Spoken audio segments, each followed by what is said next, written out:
Hola a todos, bienvenidos a nuestro simposio especial sobre la última generación.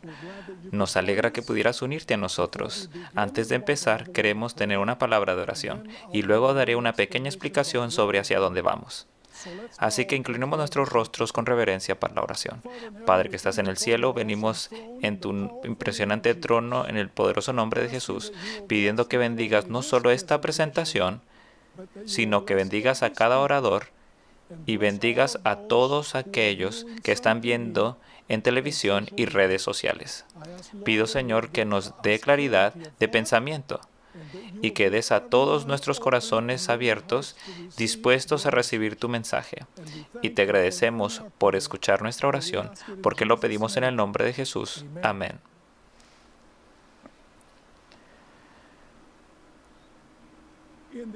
En el año 1975, se publicó un libro pionero por la ahora desaparecida Asociación Editorial del Sur. El nombre del libro era Perfección, la imposible posibilidad. 4 autores contribuyeron a este libro: Herbert Douglas, Edward Heppenstall, C. Mervyn Maxwell y Hans Larondel. Ahora, no he leído este libro en muchos años, pero todavía recuerdo el contenido del libro.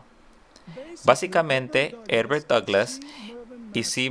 Mervyn Maxwell estaban prácticamente en la misma página, mientras que Edward Heppenstall y Hans Larondel también tenían capítulos muy similares, una forma diferente de verlo, pero básicamente la misma idea. Con esto en mente, me gustaría mencionar que en estos días hay 2 puntos de vista sobre la teología de última generación en la Iglesia Adventista del Séptimo Día, por supuesto, con menores variaciones.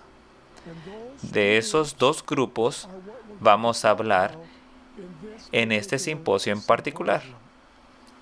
Ahora, ambos grupos tienen varias cosas en común. Primero, ambos grupos creen que la puerta de la gracia cerrará antes de la segunda venida de Cristo. Ambos grupos están de acuerdo en que una vez que se cierre la puerta de la gracia, este mundo experimentará un tiempo de angustia como nunca se ha visto en la historia del mundo. Ambos grupos creen que Dios tendrá un remanente fiel, conocido en el libro de Apocalipsis como los 144,000. Ellos retendrán su lealtad a Dios durante este periodo de prueba. También están de acuerdo en que durante este tiempo, el pueblo fiel de Dios vivirá en esta tierra con su naturaleza humana pecadora, pero vencerán. Y finalmente, ambos grupos creen que Dios quitará la naturaleza pecaminosa de la generación final cuando venga Jesús desde el cielo y transforme este cuerpo humilde en semejanza de su glorioso cuerpo. Así que estos son los puntos de acuerdo. Sin embargo, los 2 grupos difieren en 2 puntos particulares. En primer lugar, la pregunta es si Jesús mediará o intercederá por los pecados del remanente fiel después de que se cierre la puerta de la gracia. Un grupo dice que sí, el otro dice que no. La segunda pregunta es, ¿vivirá el remanente fiel durante el tiempo de angustia sin pecar de hecho, en palabra y en pensamiento? Los grupos tienen varios elementos en común, pero también tienen 2 elementos en los que creen de manera diferente. Ahora que empiezo, quiero mencionar que hay peligros al acecho con ambas posiciones. Por un lado, aquellos que creen en la victoria total sobre el pecado antes del cierre de la gracia pueden caer en el perfeccionismo o el fanaticismo, pensando en su superioridad, criticando a los demás por no alcanzar su alto nivel de espiritualidad. El peligro del otro lado es tomar el pecado a la ligera para justificar el pecado debido a las tendencias heredadas y cultivadas. El peligro de este lado es enseñar que la naturaleza humana pecaminosa del hombre es tan poderosa que ni siquiera la gracia habilitadora omnipotente puede darnos la victoria total sobre el pecado. Así que preguntémonos, ¿qué queremos decir con la generación final? ¿Quiénes pertenecerán a este grupo? ¿Cuándo vivirán? ¿Y cómo será este grupo? Por definición, la expresión generación final se refiere al remanente fiel al que se refiere el libro de Apocalipsis, como los 144,000. Este grupo sobrevivirá al peor tiempo de angustia en la historia de la humanidad y emerge victorioso al otro lado del tiempo de angustia. Al final de esta terrible tribulación, el pueblo de Dios, los santos vivientes, serán trasladados al cielo, junto a esos fieles santos que murieron y resucitaron. Daniel 12:1 es el versículo clave que proporcionará el contexto de nuestra discusión en los próximos días. No es una coincidencia que Ellen White comienza el capítulo sobre el tiempo de angustia en la gran controversia citando a Daniel capítulo 12 y versículo 1. Así que Daniel 12:1 es el verso central cuando discutimos lo que vamos a estudiar en el transcurso de este simposio. Así que leamos Daniel 12, versículo 1. Hay 8 elementos en los que quiero que nos enfoquemos en este versículo en particular. Dice en Daniel 12:1, estoy leyendo de la nueva versión King James, en aquel tiempo se levantará Miguel, el gran príncipe que vela sobre los hijos de tu pueblo. Será un tiempo de angustia, cual nunca hubo, desde que existen las naciones hasta entonces. Y en ese tiempo, tu pueblo será librado, todos los que se encuentren inscritos en el libro. Ahora, ¿cuáles son los 8 elementos que queremos ver? Primero, la expresión en aquel tiempo. En segundo lugar, queremos identificar a Miguel, el gran príncipe. Entonces, queremos entender lo que significa cuando dice que Miguel se pondrá de pie. ¿Qué significa ponerse de pie? Velar, ese es el elemento número 4. El elemento número 5 en nuestro estudio va a ser la expresión de tu pueblo, el pueblo de Daniel. ¿Quiénes son el pueblo de Daniel? ¿Son judíos literales o son judíos espirituales? El siguiente punto que queremos estudiar es el tiempo de angustia como nunca ha habido en la historia del mundo. Luego, el número 7, queremos echar un vistazo a la liberación que Dios hará en el tiempo restante a la generación final, que estará viva cuando Jesús venga. Y luego finalmente queremos mirar la expresión en el libro, aquellos que están escritos en el libro. Así que vamos a tomar cada uno de estos punto por punto y vamos a ver lo que nos enseñan sobre la generación final. En primer lugar, echemos un vistazo a la expresión en aquel tiempo en Daniel 12:1. En realidad, cuando miras el libro de Daniel, capítulo 12, los versículos 1 al 3, deben colocarse como parte del capítulo 11. Los eruditos lo han dicho, y ellos creen, y creo que la evidencia prueba que Daniel 12, 1 al 3 es la conclusión del capítulo 11, porque Daniel 12:1 comienza diciendo en aquel tiempo. Entonces, si te preguntas cuál es el tiempo, tienes que volver al versículo 44 del capítulo 11. Es en el versículo 11:44 que nos dice de aquel tiempo cuando Miguel se va a poner en pie, pero noticias del oriente y del norte lo aterrorizaron. Es el rey del norte, un símbolo del papado, y saldrá con gran ira para destruir y matar a muchos. ¿Cuáles son las noticias del este y del norte? Ojalá tuviéramos mucho más tiempo para entrar en detalles. El mensaje del este es el ángel señalador de Apocalipsis 7, que viene de Oriente para colocar el sello de Dios sobre los santos vivientes que pasarán por el tiempo de angustia. Y el norte está arriba. Satanás quiere ocupar el trono de Dios en el lado del norte. Este es el fuerte clamor de Apocalipsis capítulo 18, llamando a los fieles de Dios para que vengan fuera de Babilonia. Y este mensaje va a enfurecer al rey del norte, símbolo del papado. Y cuando aparece aquí que el pueblo de Dios va a ser destruido, los santos vivos, la última generación va a ser destruida, Miguel va a ponerse de pie. Ahora la pregunta es, ¿quién es Miguel?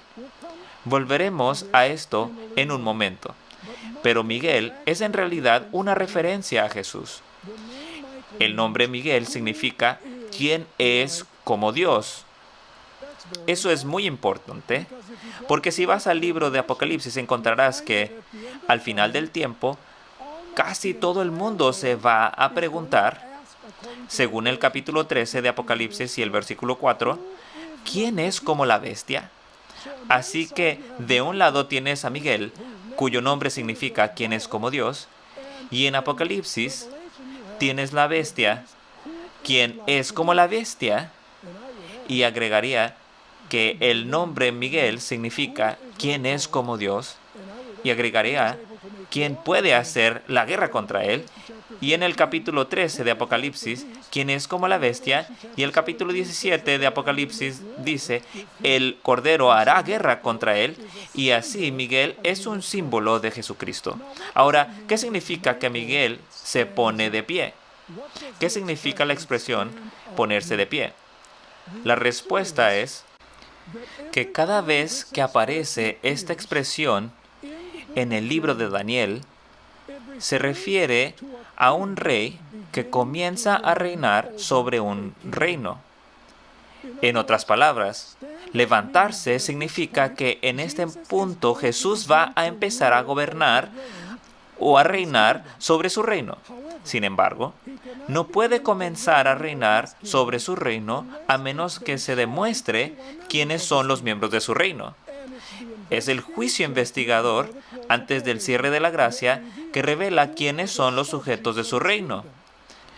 Cuando el número de los súbditos esté listo, entonces Miguel se pone de pie, lo que significa que la gracia se ha cerrado. Por un lado, Daniel 7, 13 y 14 y Daniel 8, versículo 14, se refieren al comienzo del juicio investigador, que por supuesto comienza con los muertos, continúa a lo largo de la historia y termina con el juicio de los vivos poco antes del cierre de la gracia. Así que Daniel 7, 13 y 14, donde el Hijo del Hombre va al Padre para recibir el reino, y Daniel 8, 14 nos da la fecha de 2300 días cuando el santuario será purificado. Aquí es cuando comienza el juicio de los muertos. Sin embargo, cuando llegas a Daniel, capítulo 12, versículo 1, cuando Miguel se pone de pie, ese es el momento en que el juicio que comenzó en Daniel 7, 13 y 14 y Daniel 8, 14 llega a su fin. Así que en Daniel 8, 14 tienes el comienzo del juicio investigador.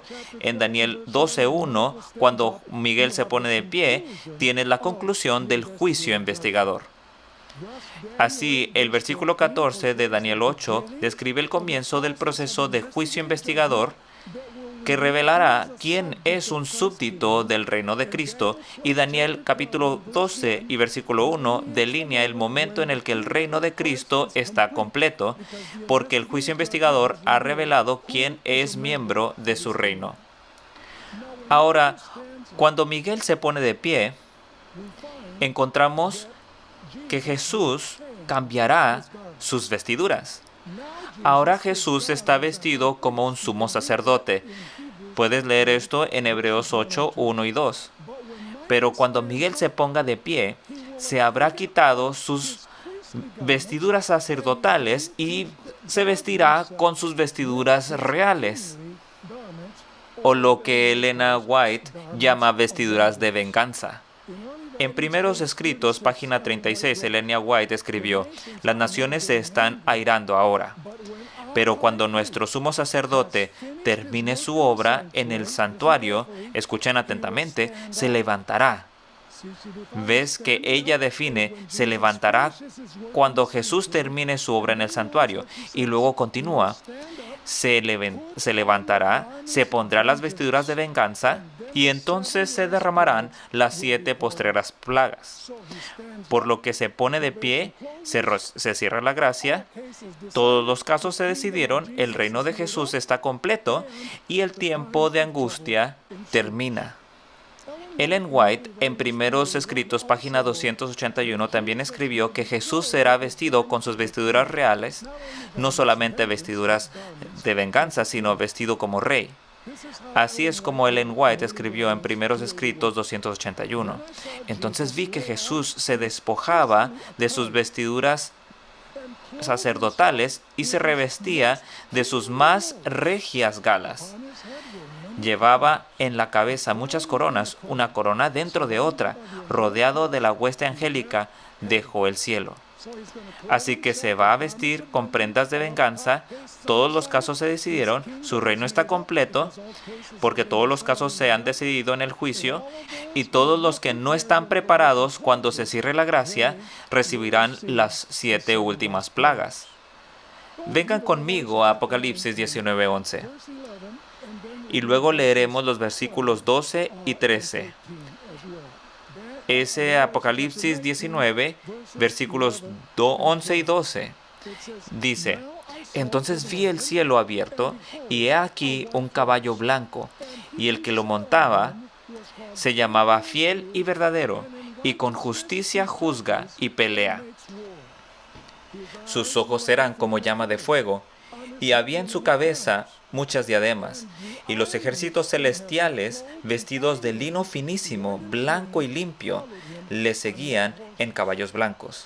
Y luego el verso 16 nos dice que viene montado en el caballo blanco como Rey de Reyes y Señor de Señores. Entonces es muy claro que cuando Jesús regrese, será protegido como un rey. ¿Qué significa eso? Debe significar que se ha cambiado de túnica, porque si viene vestido de rey, debe significar que en algún momento antes él se quitó las ropas sacerdotales. Hace eso cuando termina la gracia. El folleto de escuela sabática durante el primer trimestre del 2020 explicó el significado de la palabra levantarse. Así es como se lee. Primero, el verbo levantarse evoca el ascenso de los reyes para conquistar y gobernar. Ahora, este juicio que sabemos que no tiene lugar en la tierra. El juicio investigador tiene lugar en el cielo, de acuerdo con Daniel 7, 13 y 14. ¿Cómo sabemos eso? Porque Daniel capítulo 7, 9 y 10 y 13 y 14, Jesús va al anciano de días en el cielo para recibir el reino. Esto significa que Jesús realiza la obra de juicio investigador en el cielo, y cuando finaliza el juicio investigador, Él se pone de pie. Permítanme leerles una declaración que encontramos en Primeros Escritos, página 280. Voy a agregar algunas explicaciones entre paréntesis para darle sentido a la declaración. Al cierre de la gracia, todos los casos habían sido fallados para vida o para muerte. Mientras Jesús oficiaba en el santuario antes del cierre de la gracia, había proseguido el juicio de los justos muertos y luego el de los justos vivientes. Cuando se cierra la gracia, escuchen con atención, cuando se cierra la gracia, Cristo ha recibido su reino. Habiendo hecho la expiación para su pueblo y habiendo borrado sus pecados, ha recibido su reino, habiendo hecho expiación por su pueblo y borrado sus pecados. ¿Qué significa eso? Que había recibido su reino. Ella explica ahora, estaba completo el número de sus súbditos del reino. El número de sus súbditos se había determinado en el juicio investigador previo al advenimiento. Y luego escribe que las bodas del Cordero se consumaron. Así que el matrimonio entre Cristo y la totalidad de su pueblo tiene lugar en el cielo y no en la tierra. Cuando el reino de Cristo está completo, cuando se revela quién pertenece a su reino, entonces su reino o su novia está lista y ahora Jesús puede tomar el reino o Jesús puede casarse con su novia. Es otra forma de decirlo. Ahora, Jesús contó varias parábolas donde indica claramente que antes del cierre de la gracia, Él va a determinar quién es un súbdito de su reino. Notemos el capítulo 19 de Lucas y el versículo 12. Lucas 19:12. Esta es la famosa parábola de las minas. Y dice que cierto hombre noble, que es Jesús, se fue a un país lejano. Esa es la ascensión de Cristo al cielo, para recibir un reino y volver. Entonces, ¿para qué fue Jesús al cielo? Para recibir el reino. No recibe el reino cuando viene como Rey de Reyes y Señor de Señores y se convierte en el Señor de este mundo. No, eso no es así. Entonces dice, cierto noble, Cristo, fue a un país lejano, el cielo, para recibir un reino desde el Padre, según Daniel 7, y luego dice que vuelve. ¿Para volver a dónde? A la tierra, que es la segunda venida de Cristo. Pero recibe el reino en los cielos. Otra parábola interesante es la de Mateo 22, 1 al 14. No voy a leer todo ese pasaje. Es el hombre que entró a la boda sin un traje de bodas. ¿Sabes? La parábola nos dice que la sala de bodas se llena de invitados. Debido a que el Evangelio ha sido predicado, las personas están aceptando el Evangelio y profesan servir a Jesucristo, pero luego el rey sale a examinar las vestimentas de los invitados para ver si realmente merecen ser parte de la novia, si realmente son parte del reino. Y hay un individuo allí, de acuerdo con la historia en el capítulo 22 de Mateo, que no tiene traje de bodas. Por cierto, la palabra que se usa para que el rey salga a ver a los invitados es la palabra griega theaomai, que no significa simplemente mirar o ver, significa investigar o escudriñar, por lo que este es el juicio investigador. Ahora déjenme preguntarte algo. Si esto está sucediendo después de la segunda venida de Cristo, ¿crees que alguien va a colarse en el cielo? Y Jesús va a salir y decir, vamos a examinar a los invitados. Y ve a un individuo y le dice, ¿cómo llegaste al cielo? Vuelve a la tierra. Por supuesto que no. Este es un juicio investigador celestial, donde los caracteres de aquellos que profesan ser el pueblo de Dios serán examinados para ver si merecen ser parte de la novia o si merecen ser parte del reino. El reino y la novia son intercambiables. Ahora, observemos otra parábola que dijo Jesús. Lucas capítulo 12 y los versículos 35 y 36. Explícitamente encontramos aquí que el reino es tomado en los cielos. Jesús dice en Lucas 12, 35 a 37, estén ceñidos vuestros lomos y vuestras lámparas encendidas, y vosotros sed semejantes a hombres, escuchen con cuidado ahora, que aguardan a que su Señor regrese de las bodas. ¿Qué tienen que hacer los discípulos? De acuerdo con esto, se supone que son los sirvientes que están esperando a su amo a que regrese de la boda. Entonces, ¿dónde se lleva a cabo la boda? En el cielo. Y luego Jesús regresa de la boda. Así que una vez más, estén ceñidos vuestros lomos y vuestras lámparas encendidas, y vosotros sed semejantes a hombres que aguardan a su Señor regrese de las bodas, para que cuando llegue y llame, le abren enseguida. Bienaventurados aquellos siervos a los cuales su Señor, cuando venga, halle velando. Y luego viene la cena de bodas que tiene lugar en el cielo.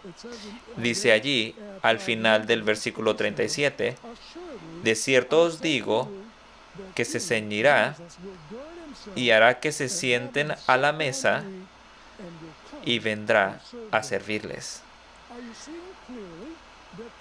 Ven claramente que el juicio investigador determina quién es miembro de la novia, quién es miembro del reino.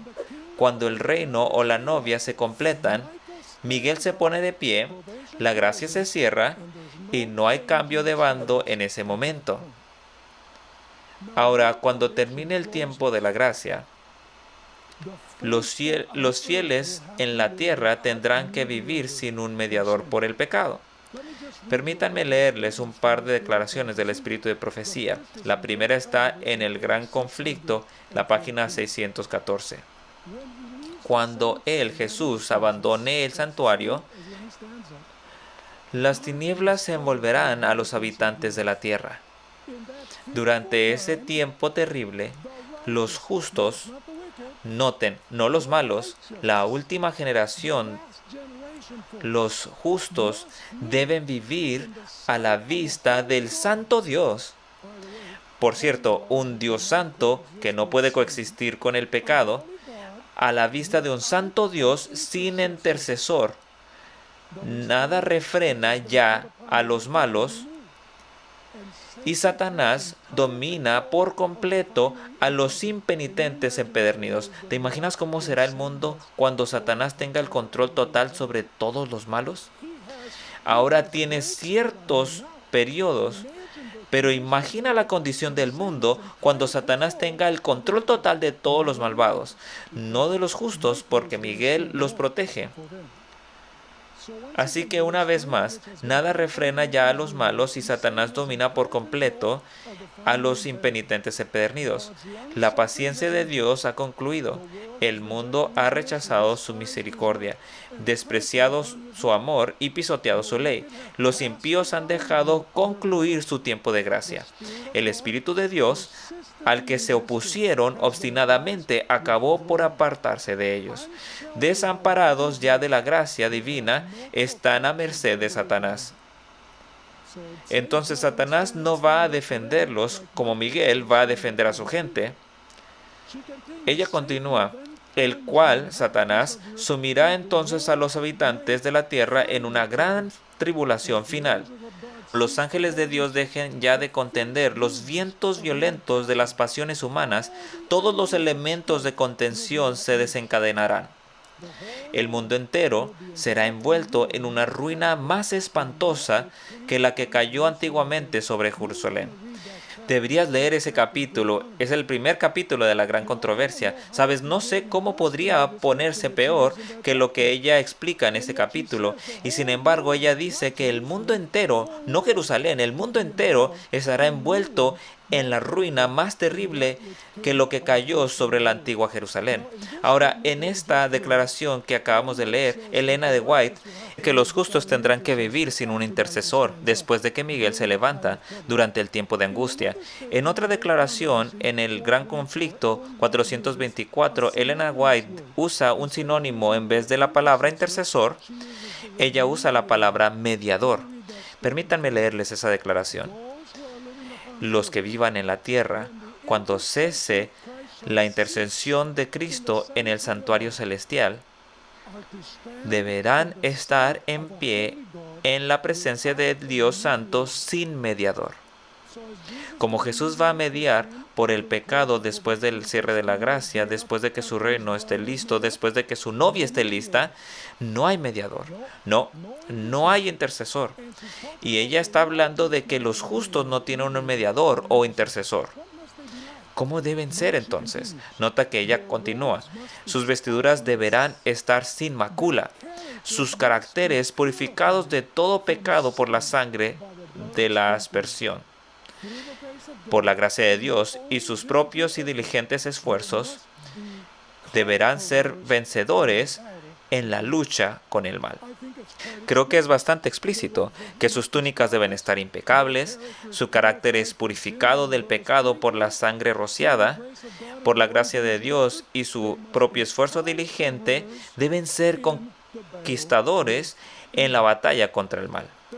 Hay otros dos pasajes en el libro de Apocalipsis que describen el cierre del tiempo de la gracia. Observemos el capítulo 22 de Apocalipsis y los versículos 10 al 12. Apocalipsis 22, 10 al 12. Y quiero que notes que hay tres momentos del tiempo que encontramos en estos versos. Y me dijo, no selles las palabras de la profecía de este libro. Se está refiriendo a Apocalipsis, por extensión toda la Biblia. ¿Qué significa no sellar este libro?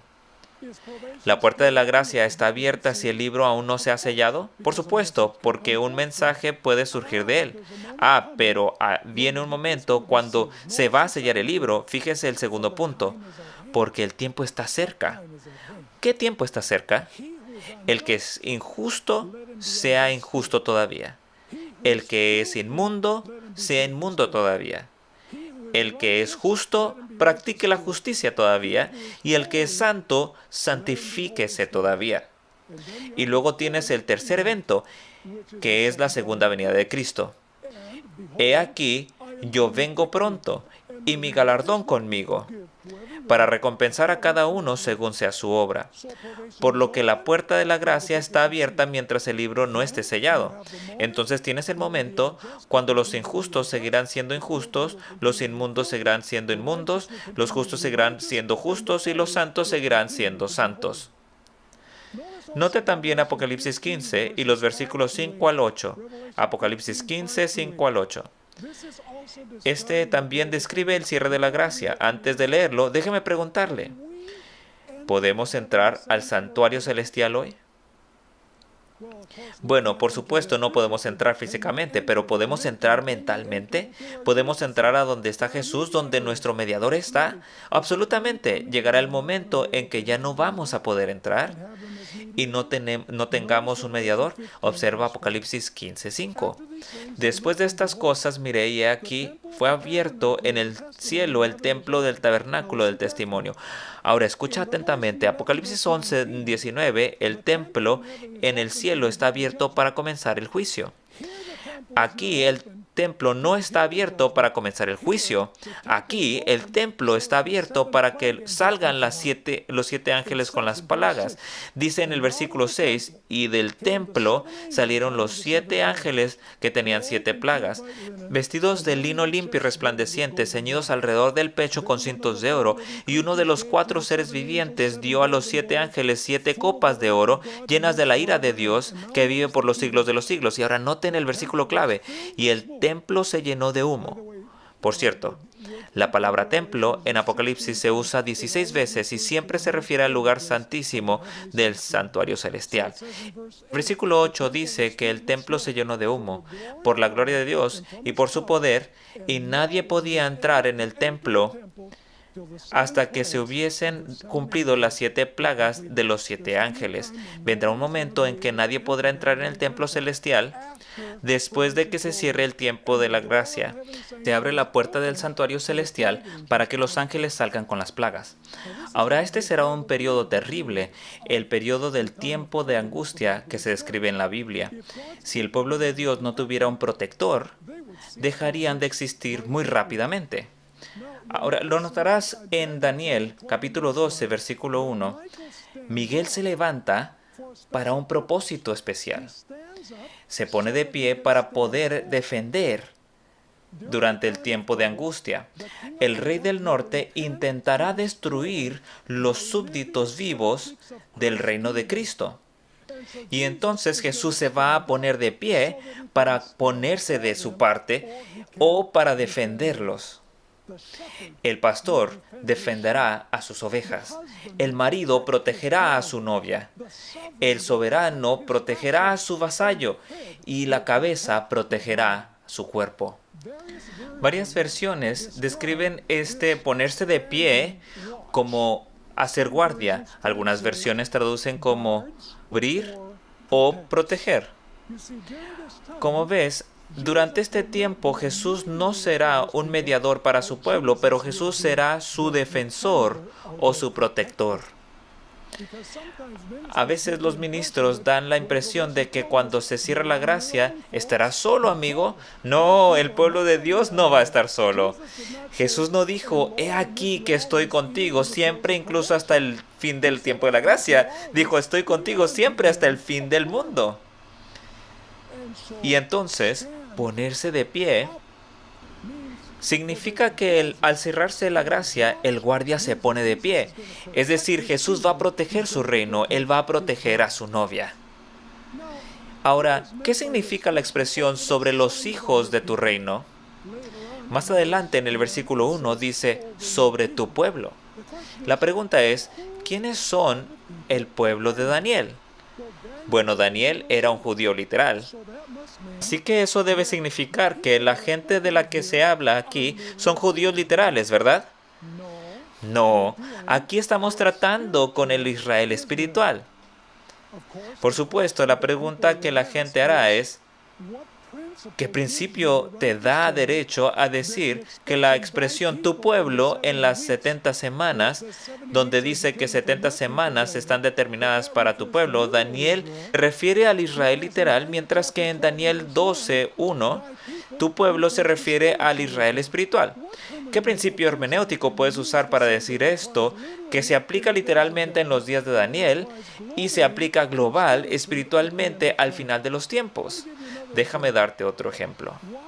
¿Por qué el Monte Santo en la oración de Daniel, capítulo 9, por qué eso se refiere al Monte de Sión literal, mientras que en el Daniel 11:45 se refiere al Monte de Sión mundial, donde el pueblo de Dios se reúne espiritualmente?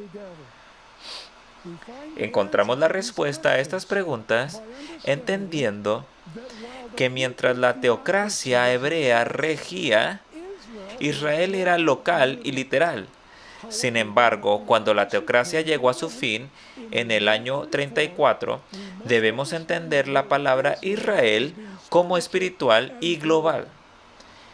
Es interesante que en Hebreos capítulo 8 y versículo 8 habla de un nuevo pacto que Cristo hará con Israel y con Judá. Nunca he escuchado a ningún cristiano decir, pues tú sabes que el nuevo pacto es solo para Israel y Judá. No, Israel y Judá allí significa todo el pueblo fiel de Dios. Es así como funciona. Tu pueblo en Daniel 9 cambia de Israel literal a espiritual en Daniel 12:1. Y el Monte Santo en Daniel 9:16, que es el Monte Sión literal, cambia al Israel espiritual, la iglesia, en Daniel capítulo 11 y versículo 45. Ahora, ese es el punto número 5. Vayamos al punto número 6. El versículo clave para entender el tiempo de angustia en Daniel 12 y versículo 1 es Génesis 32:7. En este capítulo, Jacob está profundamente preocupado porque escuchó que su hermano Esaú venía a matarlo a él y a su familia. Sin embargo, esta no era la principal preocupación de Jacob. Todavía recordaba el pecado que había cometido 20 años antes, robando la primogenitura de su hermano y engañando a su padre. Temía que el pecado fuera tan grande que Dios no podría cumplir su pacto y protegerlo de la ira de su hermano. El contexto indica claramente que el ángel con el que Jacob luchó no era otro que el ángel del pacto, Jesucristo, también llamado Miguel, en el Daniel capítulo 12, versículo 1. ¿Cómo sabemos esto? Porque después de que Jacob luchó con el ángel, se nos dice que le dio a ese lugar un nombre especial, que llamó a ese lugar donde luchó con el ángel, donde el ángel lo bendijo y le cambió el nombre Peniel. ¿Qué significa Peniel? Proviene de dos palabras hebreas. Pen, que significa rostro, y El, que significa Dios. Entonces significa el rostro de Dios. Y luego Jacob explica por qué llamó este lugar rostro de Dios. Porque dice, he visto a Dios cara a cara y fue librada mi alma. Probablemente el mejor lugar para leer acerca de este tiempo de angustia es Jeremías capítulo 30 y los versículos 4 al 10. Jeremías 30, 4 al 10. Esto está hablando de cuando Dios estaba a punto de liberar a Judá del cautiverio babilónico. Dice allí, estas pues son las palabras que habló Jehová acerca de Israel y de Judá, porque así ha dicho Jehová. Nota, Israel y Judá es muy interesante porque son las mismas palabras que se usan en el libro de Daniel. Porque así dice el Señor, hemos oído voz de temblor, de espanto y no de paz.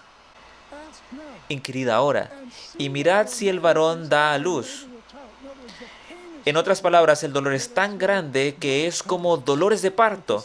Pero esto está hablando de hombres, porque he visto que todo hombre tenía las manos sobre sus lomos, como mujer que está de parto, y se han vuelto pálidos todos los rostros. ¡Ah, cuán grande es aquel día! Tanto que no hay otro semejante. Esto suena como Daniel capítulo 12, versículo 1, ¿no?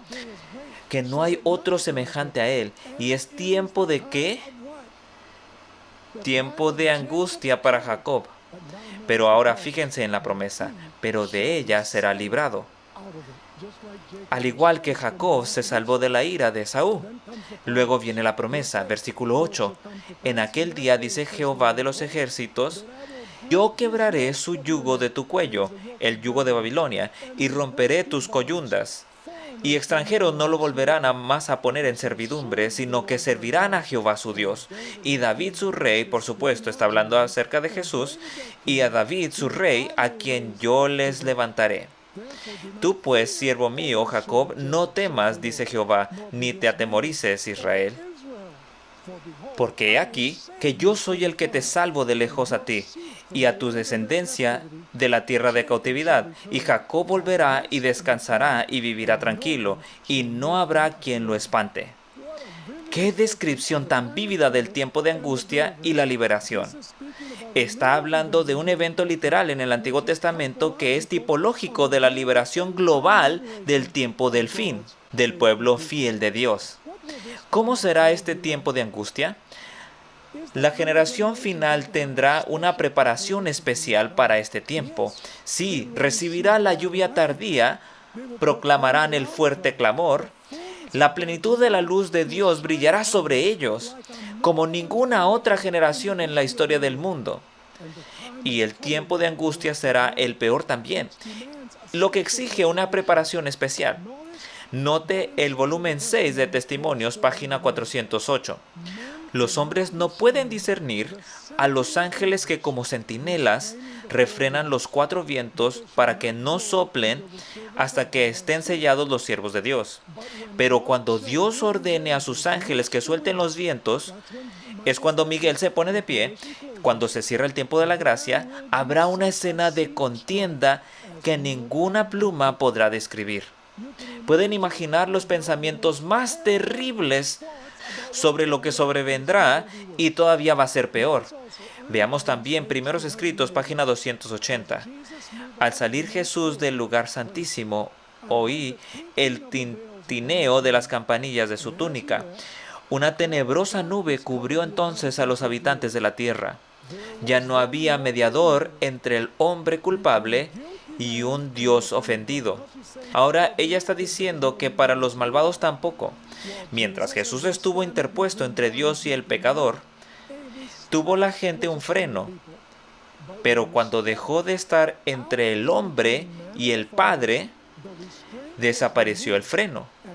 Y Satanás tuvo completo dominio sobre los finalmente impenitentes. Y luego, por supuesto, viene el elemento número 7. El elemento número 7 es: su pueblo será entregado.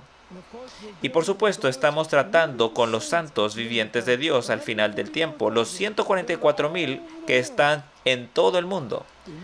Para entender la liberación, en Daniel 12:1, Tenemos que volver a Daniel capítulo 3 y Daniel capítulo 6, donde se destaca la palabra entregar.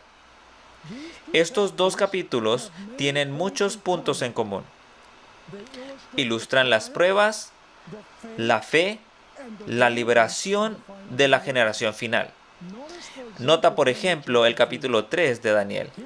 Aquí tienes una relación muy estrecha con el capítulo 12.1, así como con el capítulo 13 de Apocalipsis. En el capítulo 3 de Daniel, así como Apocalipsis 13, tenemos el poder civil levantando una imagen que obliga a todos a adorar la imagen. Quien no adora la imagen está sujeto a un decreto de muerte. En ambos pasajes tenemos un remanente fiel que no adora falsamente, y en ambos lugares, Apocalipsis 13 y Daniel 3, encontrarás una maravillosa liberación del pueblo de Dios desde un ardiente tiempo de angustia. Así que examinemos estos dos capítulos para descubrir cómo será la liberación al final de los tiempos. Ya conocen la historia de Daniel capítulo 3. El rey levanta una imagen y ordena a todos que la adoren, bajo pena de muerte. Y hay 3 jóvenes que son fieles a Dios, que dicen, no practicaremos la adoración falsa. Y así se corre el rumor, y los enemigos de los 3 amigos de Daniel vienen al rey y le dicen al rey que hay 3 hebreos que no se inclinaron cuando sonó la música. Retomemos la historia de Daniel, capítulo 3, en el versículo 15. El rey dice, ahora pues, ¿estáis listos para que al oír el son de la bocina, de la flauta, del tamboril, del arpa, del salterio, de la zampoña y de todo instrumento de música, os postréis y adoréis la estatua que he hecho? Porque si no la adoráis, en la misma hora seréis echados en medio de un horno de fuego ardiente. Y ahora fíjate la palabra clave. ¿Y qué Dios será aquel que os libre de mis manos? La palabra clave es liberar. El capítulo 3 y los versículos 16 y 18 tienen la respuesta de los jóvenes al rey. Sadrach, Mesach y Abednego respondieron y dijeron al rey, oh Nabucodonosor, no necesitamos darte una respuesta sobre este asunto. He aquí nuestro Dios, a quien servimos, puede. ¿Qué? La palabra clave, librarnos del horno de fuego ardiendo. ¿Cuál es la palabra otra vez?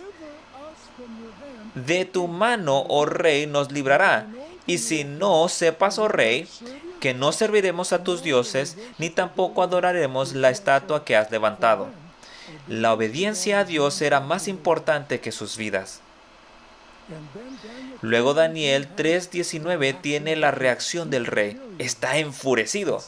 Dice allí en el versículo 19, entonces Nabucodonosor se llenó de ira y se demudó el aspecto de su rostro. Volveremos a esto después. Contra Sadrach, Mesach y Abednego, y ordenó, el horno se calentase 7 veces más de lo acostumbrado. En el volumen 4 del Comentario Bíblico, página 1169, Elena White explica a qué se parecía el cambio en el rostro de Nabucodonosor. Ella dice, atributos satánicos aparecieron en su rostro como el rostro de un demonio. Entonces viene la liberación de los 3 amigos de Daniel. Leamos Daniel 3, 24 y 25. Y hay un punto en particular en que quiero que nos centremos. Dice el versículo 24, entonces el rey Nabucodonosor se espantó y se levantó apresuradamente y dijo a los de su consejo, ¿no echaron a 3 varones atados dentro del fuego? Ellos respondieron al rey, es verdad, oh rey. Y él dijo, he aquí yo veo 4 varones sueltos que se pasean en medio del fuego sin sufrir ningún daño, y el aspecto del cuarto es semejante al Hijo de Dios. Ahora, algunas versiones dicen hijo de los dioses, porque dicen, ¿cómo es que Nabucodonosor iba a saber quién era el verdadero Dios? Bien, Elena de White explica que Daniel y sus tres amigos le habían explicado al rey cómo era Dios, y que en este caso este era Jesucristo. ¿Quién es el Hijo de Dios? Es Jesús. Pero ahora note este matiz muy interesante que encontramos en el versículo 29. Nabucodonosor acaba de decir que el que liberó a los tres jóvenes era el Hijo de Dios. Pero ahora va a decir algo diferente, versículo 28.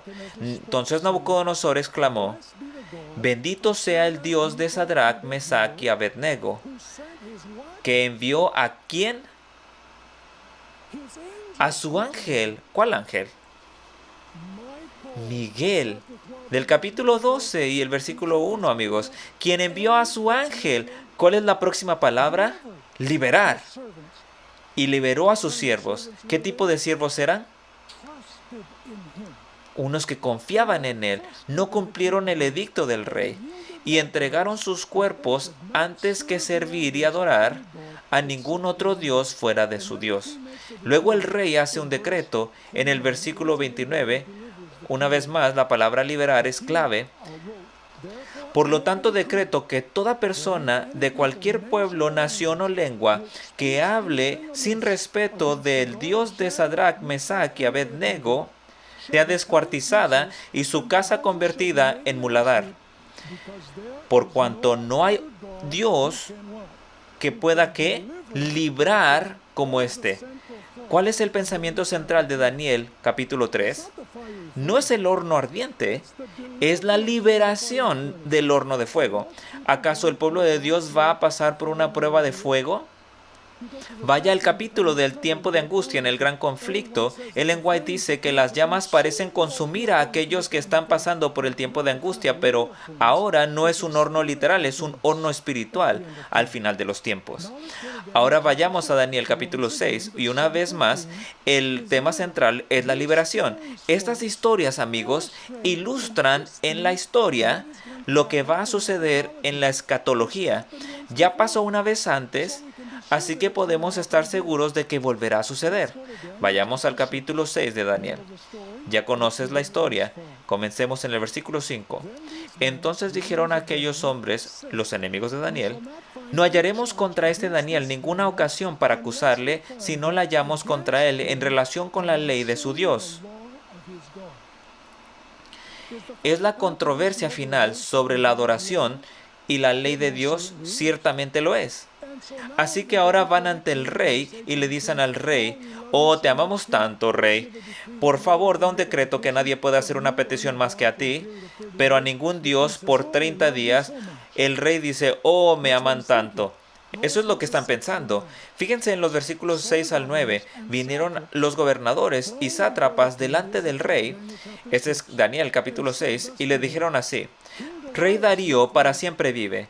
Todos los gobernadores del reino, magistrados, sátrapas, príncipes y capitanes, han acordado por consejo que promulgues un edicto real y lo confirmes que cualquiera que en el espacio de 30 días mande petición de cualquier dios u hombre fuera de ti, oh rey, sea echado en el foso de los leones. Ahora, oh rey, confirma el edicto y fírmalo para que no pueda ser revocado. ¿Habrá un decreto de muerte por escrito al final de los tiempos para los que no cumplen la ley? Absolutamente, conforme a la ley de Media y Persia, la cual no puede ser abrogada. Firmó pues el rey Darío el edicto y la prohibición.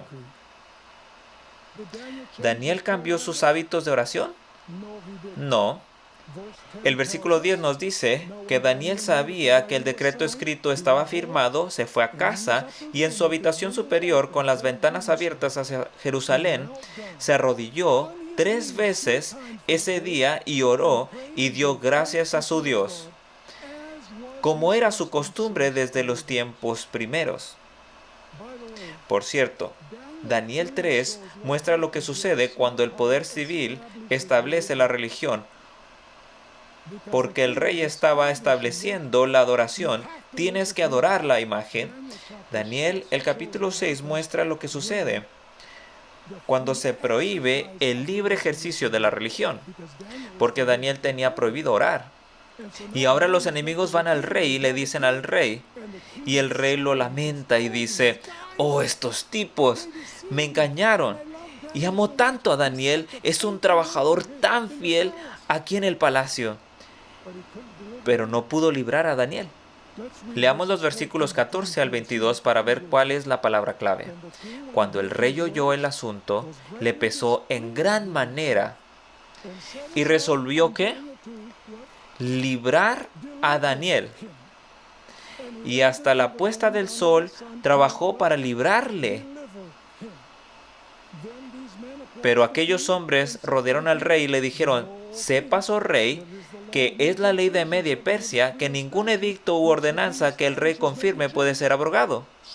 Entonces el rey mandó, y trajeron a Daniel, y le echaron en el foso de los leones, y el rey dijo a Daniel, ¿el Dios tuyo, a quien tú ocasionalmente sirves? No, eso no es lo que dice. Tu Dios, a quien sirves continuamente, ¿el qué? Él te libre. Fue traída una piedra y puesta sobre la puerta del foso, la cual selló el rey con su anillo y con el anillo de sus príncipes, para que el acuerdo acerca de Daniel no se alterase. Luego el rey se fue a su palacio y se acostó, ayunó. Ni instrumentos de música fueron traídos delante de él, y se le fue el sueño. El rey pues se levantó muy de mañana, fue apresuradamente al foso de los leones, y acercándose al foso llamó a voces a Daniel con voz triste, y le dijo, Daniel, siervo de Dios viviente, ¿el Dios tuyo, a quien tú ocasionalmente sirves? No, no dice ocasionalmente. ¿O de vez en cuando? No, le sirves continuamente. ¿Has sido capaz de qué? Ahí está la palabra clave de nuevo. ¿Te ha podido librar de los leones? Entonces Daniel respondió al rey, oh rey, vive para siempre. Mi Dios envió su ¿qué? ¿Qué ángel crees que fue ese? El mismo ángel que entró en el horno de fuego.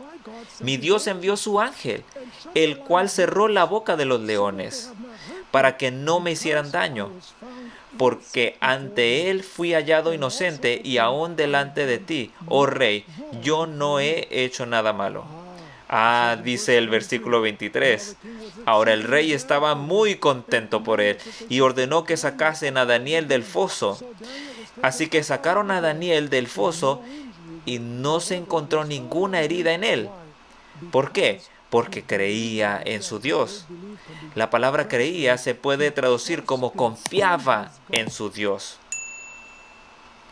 En otras palabras, confiar en su Dios, la obediencia a su Dios era más importante que la vida misma. Después de esto, el rey dio un decreto, al igual que Nabucodonosor había hecho. Daniel 6, 25 al 27. Entonces el rey Darío escribió a todos los pueblos, naciones y lenguas que habitan en toda la tierra, paz os sea multiplicada. De parte mía es puesta esta ordenanza, que en todo el dominio de mi reino, todos teman y tiemblen ante la presencia de Dios de Daniel, porque Él es el Dios viviente y permanece por todos los siglos, y su reino no será jamás destruido, y su dominio perdurará hasta el fin. Él, ¿cuál es la palabra? Libra y salva, y hace señales y maravillas en el cielo y en la tierra. ¿Cuál es la palabra? Librado a Daniel del poder de los leones. Estas dos historias, Daniel 3 y Daniel 6, ilustran lo que va a suceder a escala global al final de los tiempos. Con la generación final de Dios, que confía en Dios implícitamente, confían en Dios tan implícitamente que prefieren morir antes que pecar. Vayamos al último elemento escrito en el libro. Esta frase prueba que cuando se cierra el tiempo de la gracia, se han examinado las vidas de los santos vivientes y sus nombres se conservan en el libro de la vida. Miguel solo librará a los santos vivientes cuyos nombres se hayan conservado en el libro durante el juicio de los vivos, cuando el tiempo de angustia comienza. Después de que termina el tiempo de gracia, Los nombres de los santos vivientes ya están en el libro, para ser retenidos allí para siempre. Ellen White escribió las siguientes palabras. Esto se encuentra en Primeros Escritos, páginas 283 y 284. Ella está hablando sobre el tiempo de angustia, donde parece que la generación final de Dios no tendrá escapatoria. Así es como ella escribe. A juzgar por las apariencias, no había posibilidad de escapar. Los malvados, saboreando de antemano su triunfo, exclamaban, ¿por qué tu Dios no, una vez más la palabra clave, ¿por qué no os libra vuestro Dios de nuestras manos? ¿Por qué no os escapáis por los aires para salvar vuestras vidas? Pero los santos no los escuchaban. Como Jacob, estaban luchando con Dios. Los ángeles deseaban, aquí va la palabra, libertarlos. Pero habían de esperar un poco más. El pueblo de Dios debía apurar el cáliz y ser bautizado del bautismo. Los ángeles fieles a su misión seguían velando. Dios no quería que los paganos insultasen su nombre. Aquí se refiere a Joel capítulo 3. No tengo tiempo para hablar de eso, pero ese capítulo describe cuando los malvados se reúnen alrededor de Jerusalén espiritual para intentar matar a los santos que están allí reunidos.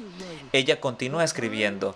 Se acercaba el tiempo en que iba a manifestar su formidable poder y la palabra libertar gloriosamente a sus santos.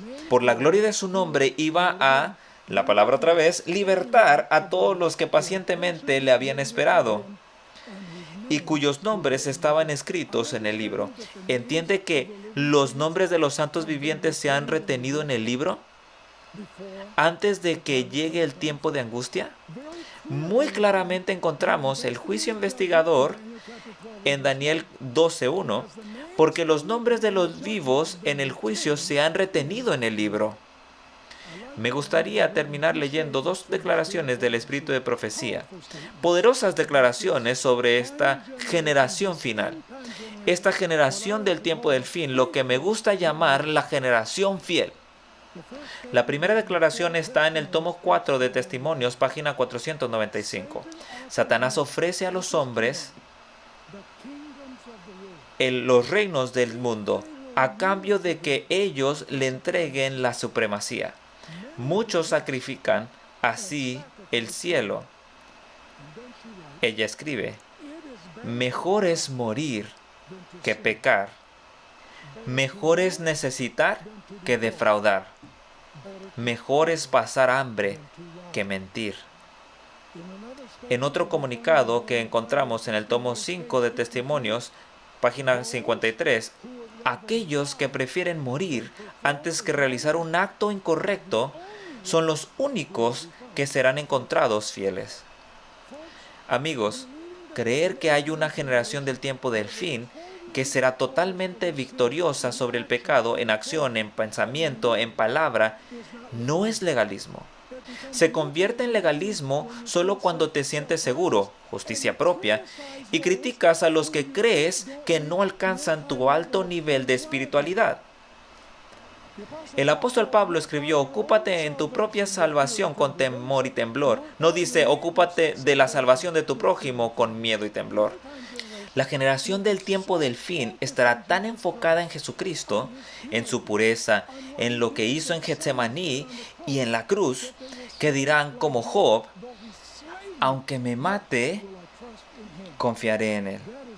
Esa es la única generación que podrá ir a través fielmente del tiempo de angustia y estar delante del Hijo del Hombre, viviendo cuando venga Jesús.